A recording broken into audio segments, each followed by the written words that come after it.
As I said, welcome to the APA Style Writing Center workshop. I am Misty Woolard. I am the coordinator for the Writing Center.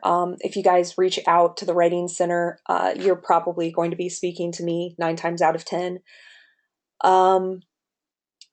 So it's nice to meet everybody. Like I said, hold your questions until the end, just because I might be about to cover them, but also it will be easier for me to just get through the presentation and then I'll answer all the questions. I promise I will take as much time as you guys need. So I will get to your questions when you have them. All right, so we are going to jump right in today. Welcome to the APA workshop. Today we're going to talk about how APA relates to other citation styles, why we cite sources, and then how we cite sources, and the basic formatting requirements of APA, the link between in-text citations and the reference list, and then how to effectively approach and use APA style in a paper. So that is a lot to cover. So let's get started. All right, what is APA? APA stands for the American Psychological Association. APA style rules were created by the American Psychological Association, and you can find them in the APA manual, which the American Psychological Association publishes. The manual provides guidelines for writing as well as proper documentation of sources. The first APA manual was published in 1952, and APA puts out a new manual every couple of years. We are currently following the 6th edition manual. Why do we use APA at Full Sail? In high school, you probably used a different documentation style. If you've been to college before, you might have used, again, a different documentation style, like MLA or Chicago. But we use APA style at Full Sail because it's the accepted citation style for businesses, and it accommodates the wide range of disciplines studied here. You will be required to use APA style for every research assignment that you do here at Full Sail, and every class has at least one assignment that requires library research. So all your course instructors who ask you to cite your sources will expect you to use APA. Because of this, it's a really good idea to study APA early and often. So let's talk a little bit about why we use citation styles in general. There are a couple of different reasons that we cite our sources. When we cite sources, our readers are more able to distinguish between our own thoughts and thoughts that other people have had. And that means that we as writers get credit for our own ideas and we give appropriate credit for others' ideas. When a paper lacks citations, readers assume that all of the ideas belong to the writer. If the ideas in the paper belong to an outside source and have not been properly cited, this may be considered plagiarism.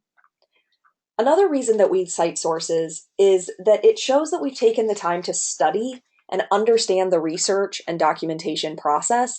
It also illustrates that we've taken the time to really understand whatever field we're discussing or working in, and also whatever the topic is.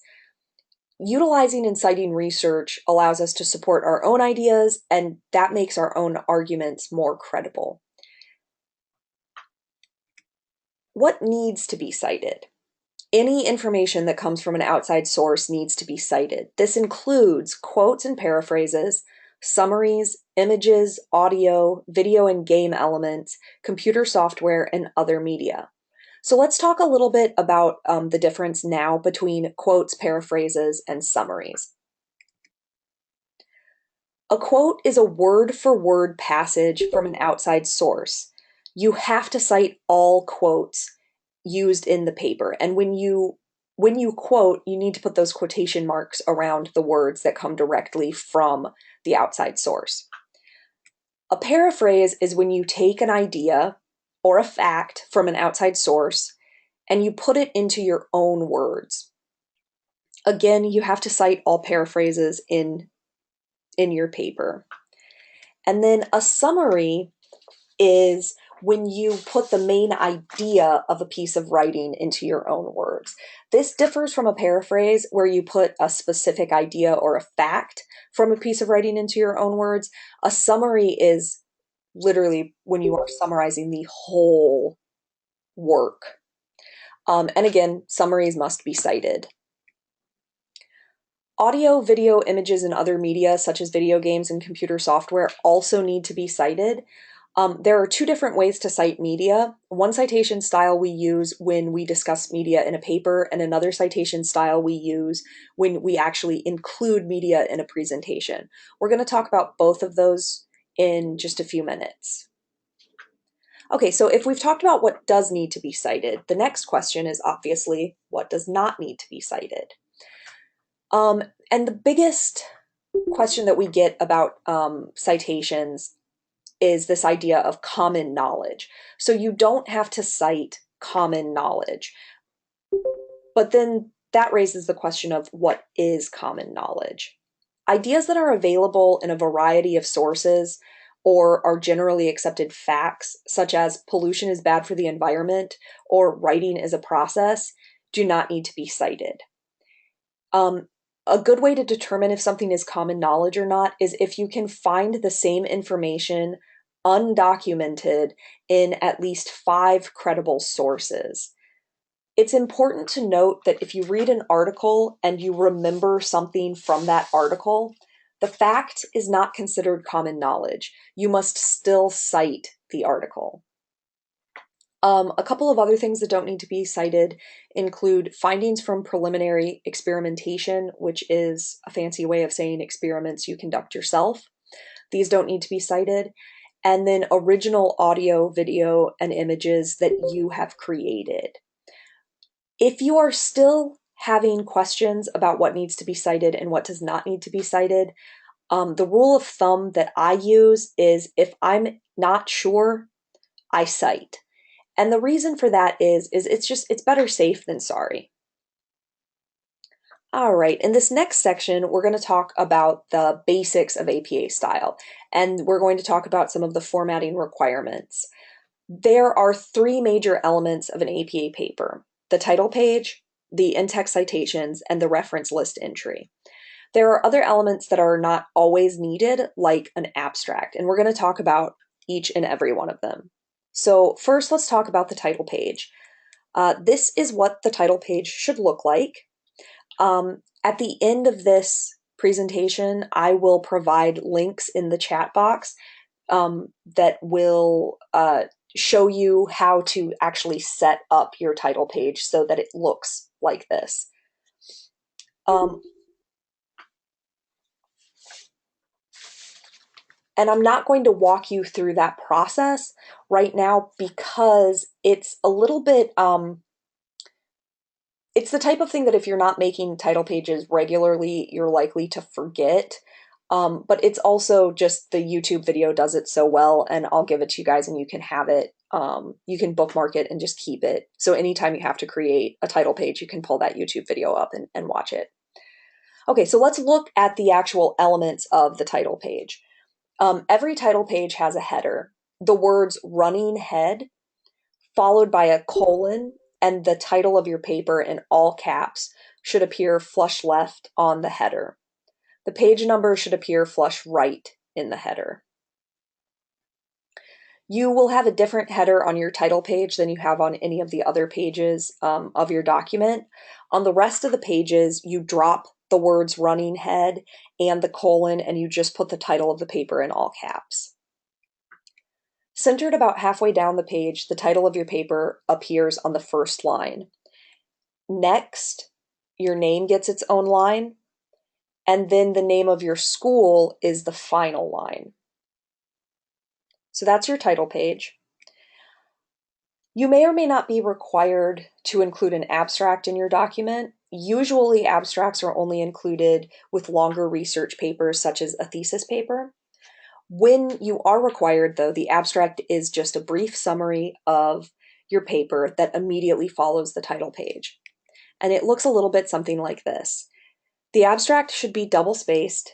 It should include the page header with the title of your page. The title of the paper in all caps, flush left, and the page number, flush right. The word abstract should be centered with no bold formatting or italics, underlining, or quotation marks around it. And then the abstract should be no more than 150 to 250 words, although this may vary based on assignment requirements. You may include keywords in your abstract, but you don't have to. If you do include keywords, indent as you would if you were starting a new paragraph, and then type keywords in italics. And then your keywords would follow after. Remember, an abstract is not needed for every APA paper. So if you are curious or you're worried that the paper you are writing might need an abstract, it's best to ask your instructor. Usually that would be included in the instructions, though. Okay, so the next section that we're going to look at are the next two important parts of the APA paper, and they're kind of the big ones. They're the parts that we get the most questions on, which are in-text citations and the reference list. APA style calls for both. You can't have one without the other. They're kind of like milk and cookies. In-text citations are used in the body of the document. An in-text citation specifies which source a particular piece of information, like a quote or a paraphrase, is from. And then the reference list appears at the end of the document, and it gives detailed publication information about each source cited in the document. If you don't have in-text citations, we can't find which ideas in a paper come from you and which come from an outside source.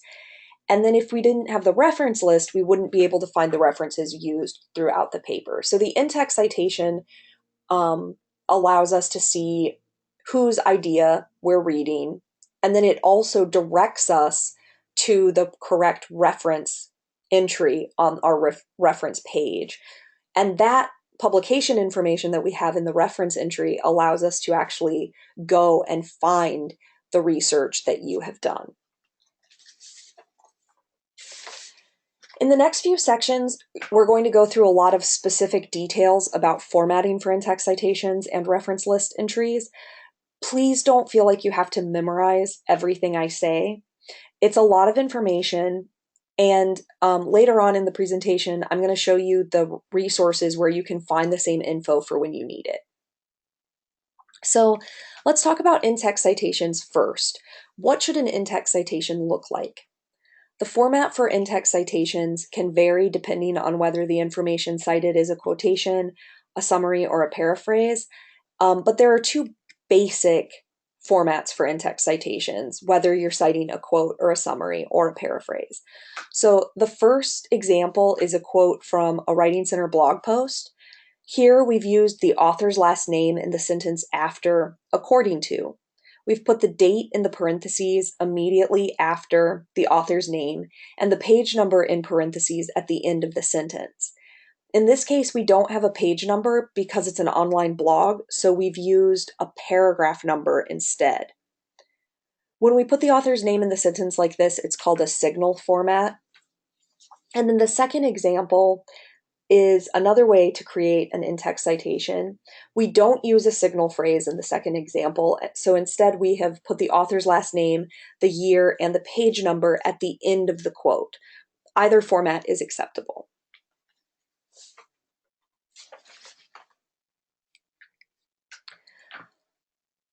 There are two separate formats for citing quotes in text if your quote is under 40 words, and then there's another format for quotes that are over 40 words. This is an example of a quote that is under 40 words. Quotes that are less than 40 words, like this one, need quotation marks surrounding the actual quote, the author's last name, the year of publication, and the page or paragraph number, and periods appear at the very end of the citation.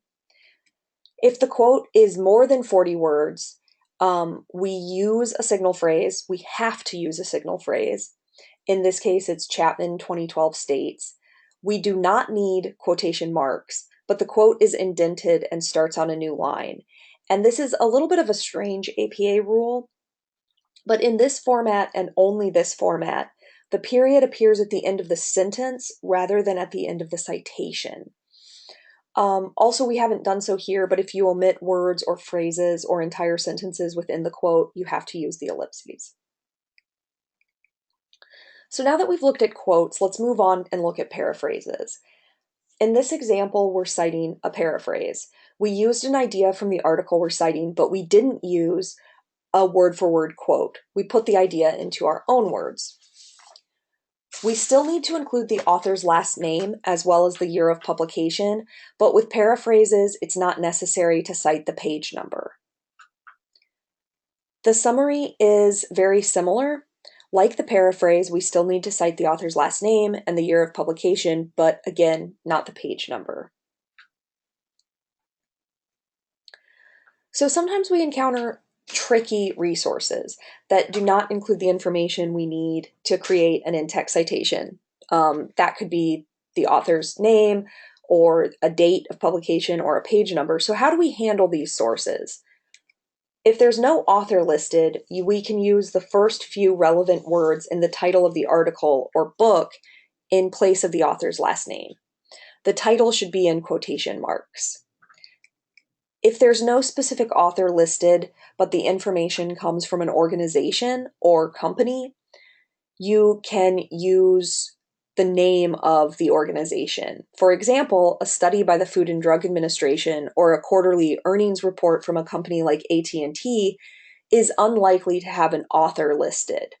But we can use the organization or name of the company instead of the author's name. If no date is listed, you would use the abbreviation ND, which means no date.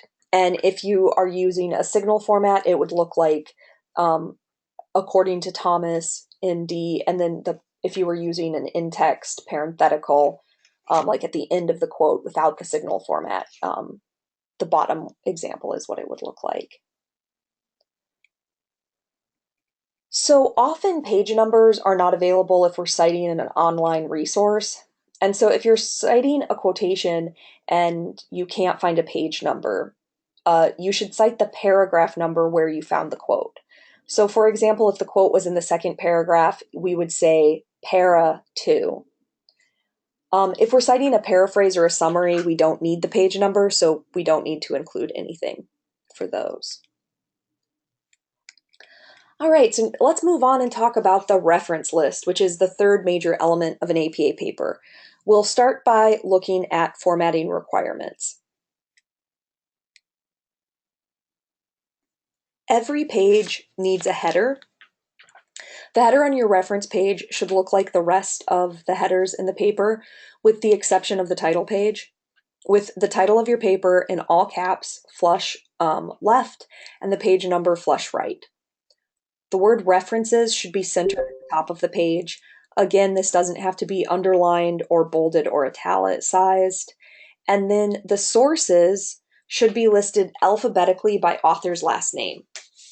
If an author has more than one work organized by date of publication, the reference list should be double spaced with no extra spaces between sources. And this is a thing to remember if you didn't have an author, so you were using the title of the article, the title would be the first thing listed rather than the author's last name. Every line after the first line of each entry should be indented. This is called a hanging indent. Again, I will post at the end of the presentation, I'll post a YouTube video that will walk you through how to set up hanging indents in your paper. Electronic sources should include clickable URLs. And now we're going to take a closer look at reference list entries. The first step in deciding how to cite a source is to decide what type of source you have. Is your source a book, magazine, newspaper article, journal, website, personal interview, YouTube video, or other type of print or electronic source, APA has specific rules for citing these different kinds of sources. But there are some overlaps. So each entry, regardless of the type of source, will contain the author's name if it's known, the title of the work, publication information, but it's the publication information that changes based on the type of source you have. It's important to identify the type of source and then look for the example of how to cite that particular source. For this example, we're looking at a reference entry for a blog. However, if we were citing a book or an online newspaper or a video game, the citation would have a different format. Notice that we list the author by last name and first initial of first name.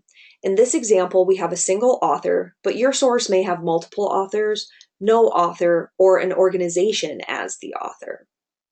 The date, in parentheses, comes after the author. And in this case, we're citing a blog, so we need the complete date, which will include the year, the month, and the day. For some other types of entries, you only need the year, but it's best to check examples for your specific type of source so that you know. Notice that only the first letter of the first word in the book or article title is capitalized. Every word that comes after the first word begins with a lowercase letter. Proper nouns are the exception to this rule, as are the word that follows a colon. They are always capitalized. Notice that each line after the first line of the entry is indented. And for a blog citation, we have to note whether this is a web blog or a blog comment, which is put in brackets after the name of the article. And then again, for any electronic source, we need a URL. The words retrieved from are followed by the permalink to the source. So that's a basic entry. Now let's talk about those tricky entries that we might have, such as if we're missing the author's name or we don't have the date of publication. If no author is listed, we would use the title of the article, which moves to the front of the citation in place of the author's last name. Everything else follows in the same order. Now, if the article that we just referenced has no author listed, but we know that an organization, in this case, the Full Sail Writing Center, published the article, we can use the name of the organization in place of the author's last name. It is very, very important that you follow the same style that you've done in your in-text citations and in your reference list. So if you've used the article title in your in-text citations instead of the author's name, please use the article title in your reference list. If you've used the organization as author in your reference list, use the organization as the author in the in-text citation. Now, if the article that we've been messing with, let's pretend it doesn't have a date listed. Just like with the in-text citation, we use the abbreviation ND for no date. So far, we've discussed how to cite ideas used in a paper, but what if we need to cite media in a paper? For example, let's say we're in a photography class. Our instructor asked us to find a photograph online and discuss its composition. We aren't including the image in the paper, we're just referring to it. So how would we cite that? If you're referring to a specific piece of media in your paper, then you need to cite it in APA style using both the in-text citation and the reference list. This is the sample citation for an image. You also need to cite other media like video games, music, computers, movies, TV shows, if you refer to them in your paper.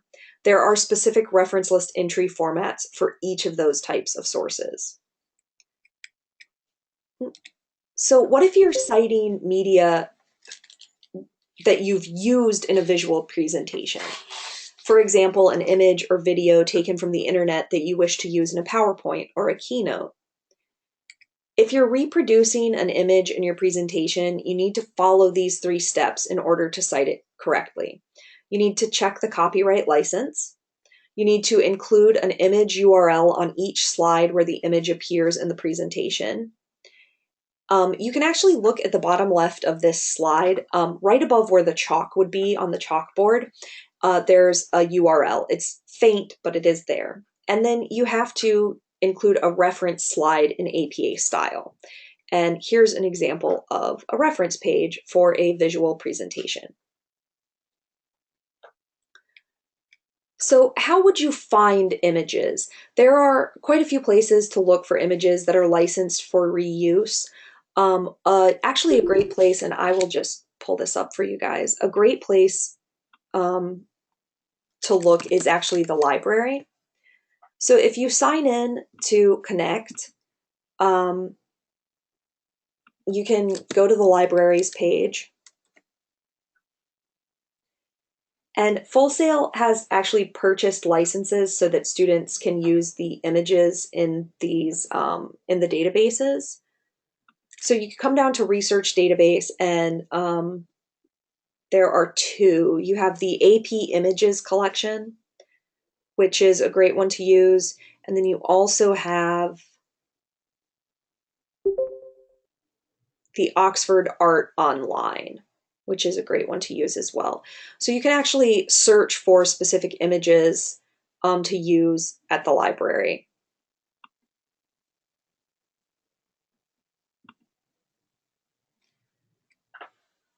Okay, so at this point, we have covered a lot of information. You might be feeling a little overwhelmed by everything you've heard. And APA does have a lot of very, very specific rules. And it seems like a lot to remember, but here's the thing. You don't actually have to have a photographic memory to use APA. You just need to follow these simple tips and you'll be well on your way to citing sources properly. First, become familiar with the basic elements of an APA paper, which we just went over the basic elements of an APA paper in this session. If you are still feeling like you're not sure what they are, I would definitely recommend watching the archive of this video when I post it. And I will also give you some resources that you can use that have the basics covered. My second tip is to pay attention to your instructor's requirements. Is APA required for the assignment? How many sources do you need to have? Do you need to include an abstract? Do you need to use specific types of sources? These are all things that your instructor should present you with. The third tip is always use the manual as a reference. They're available in the library, they're available online. You can find them not just in the Full Sail library, but most public libraries as well. Oh, we have a question. Joel was asking, where will the archive video be uploaded? It will be uploaded to the video section of the Writing Center's Connect page. So I can give you guys the link to the page. I'll do that when I'm posting all of the links. But that's where the videos are always archived. My fourth tip is to always refer to an online APA resource. In just a second, I'll show you my favorite two. But these are great if you don't have an APA manual, or if you don't, if you need a quick question answered. The online APA resources are really wonderful. You always want to check to see that formatting, in-text citations, and reference list entries match examples that appear in the manual or the online resources. So after you've created your entries, go back and check them to make sure they match. And when in doubt about a documentation issue, ask your course instructor or make an appointment with the Writing Center. For more information about the Writing Center, visit the Writing Center website on Connect. Let me show you. I'll just pull that up actually. So we're on the libraries page. Let's go to Writing Center. The great thing about the Writing Center's Connect page is we have a lot of information there. So you can set up an appointment on the Writing Center's Connect page by clicking right here, which is the Writing Center appointment request form. This is where our videos are archived. I will put that the link in the chat box. And then we also have things like on the homepage, like the top files, online resources that are good to use, frequently asked questions, um, links for places that can help you with grammar or APA or academic writing or proofreading or creative writing. ESL, if you're looking for, you're trying to improve your comprehension, your reading comprehension, like we have a lot of resources here. So definitely, make an appointment with the Writing Center if you're still feeling overwhelmed by it. Oh, this is what I wanted to show you. Under the APA links, we have actually my three favorite. Project APA is the best online resource, I think, for APA. It was actually put together by Jenny Donovan, who is an English composition teacher here at Full Sail. And so what I really like about this one is it focuses on the types of resources that Full Sail students use most often. And it's a really easy website to use. So if you have a question about in-text citations, there's a drop-down menu. It becomes very easy to find. The reference page is by the type of reference you're using. So, sometimes it can be hard to find audiovisual information, but motion pictures, music albums, single recordings, online image with unnamed creator, she has them all here. And it's all just example based. So it shows you exactly the information that you need to find to plug in to make this resource. So I really, really love projectapa.info. It's incredible. You guys should bookmark it and use it all the time. And the other one that I like a lot is the APA style blog. I'll give you this link as well. They post like blog entries and things that talk about APA style, and you can search for different things like citing a tweet. And then how to cite social media in a paper. And it will have all this information for you, which is super helpful. So definitely check out both of those sites. And like I said, if you ever get stuck, if you ever aren't sure, make an appointment with the Writing Center, and we can help you with that. Right now, I'm going to open it up to for questions. If you guys have any questions, you can either write them in the chat, or I can unmute your mic if you would like to talk.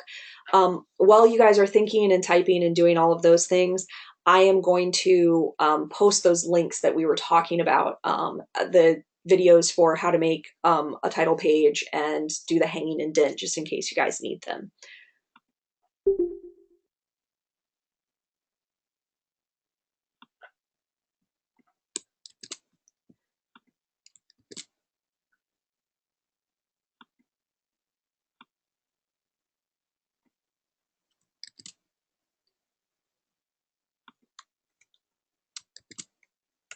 Okay, so it looks like we've got a couple of questions. I'm going to read them out.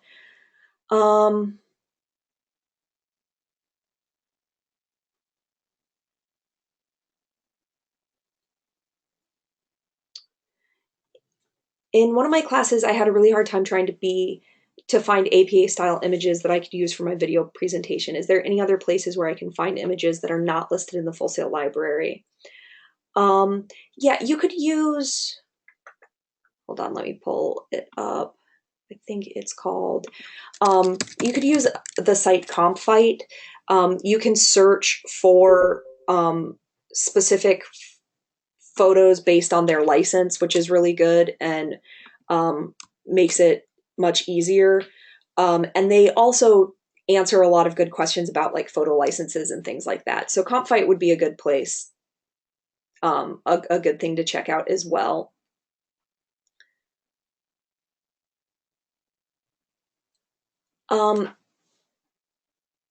My PowerPoint won't be made available, but again, the video is archived, so you can watch the video.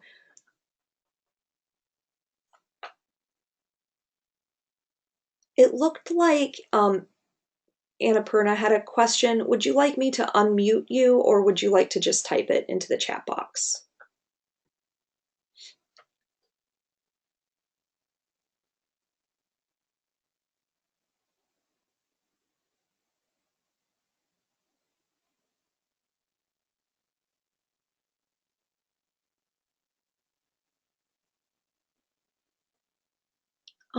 It looked like someone had asked a question about, oh, bookmarking.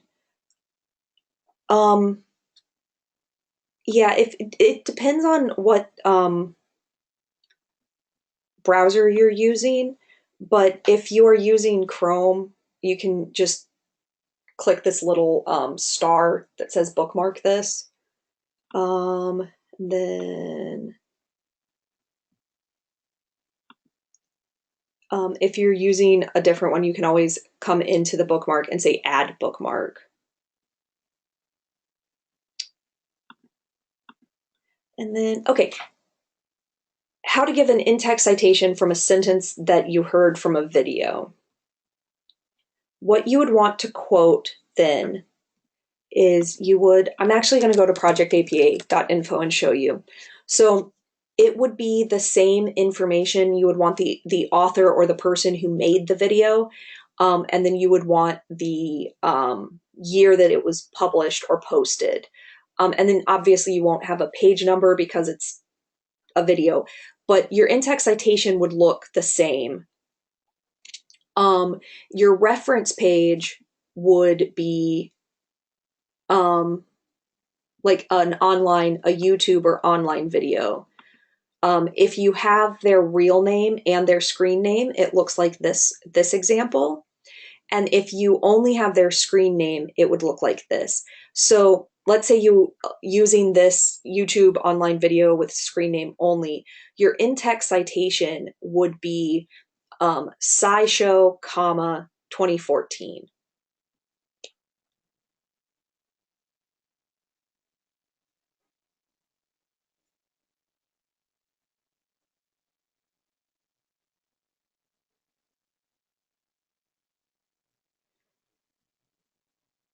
Oh, Justin, I'm sorry. I wasn't sure what you meant. I'm not sure. Um, Maybe if anybody else can help Justin out with his question about actually using the bookmark um, section on Connect, that would be super helpful. And if not, I can look into it for you later.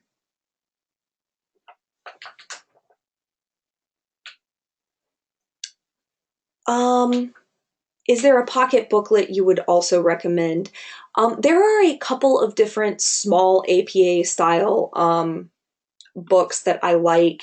Let me see if I can find.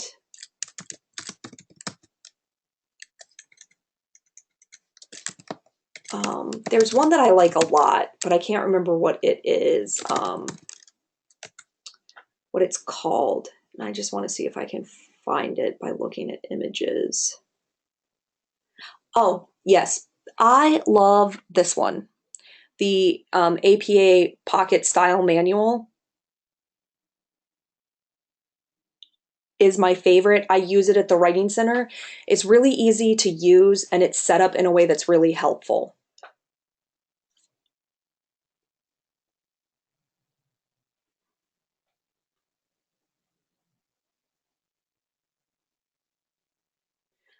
Mark, that's a really good question. What if a URL is behind a login? Does that affect the citation? Um, are you specifically talking about something like if you found it on EBSCOhost or one of the databases? It should still be the same. It should be the URL that is attached to the permalink URL. But it does mean that people will not everyone will have access to it unless they have, again, access to the site.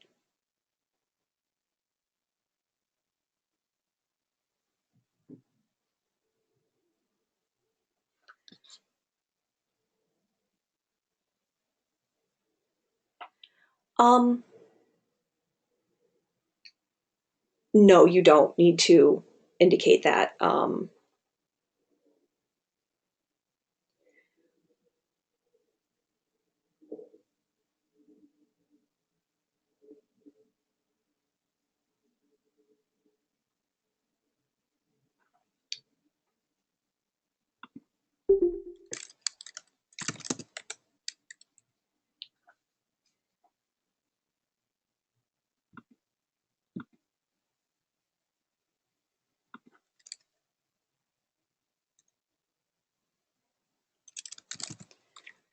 All right, do we have any other questions?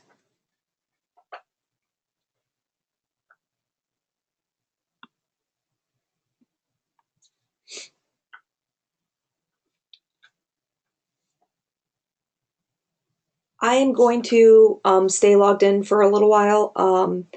And if you have questions, please uh, let me know, shout them out. If you don't have any more questions, um, it doesn't. Oh, there it is. I was just about to ask. So posted in the chat box right here is information for getting the GPS point. If you're a Full Sail student and you want to receive GPS credit for coming, definitely read this over. You need to click on this link or copy it into a separate browser.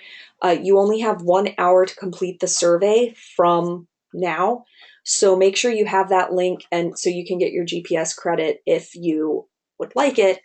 Again, I will still be here throughout for a few minutes answering questions. So post them if you have them.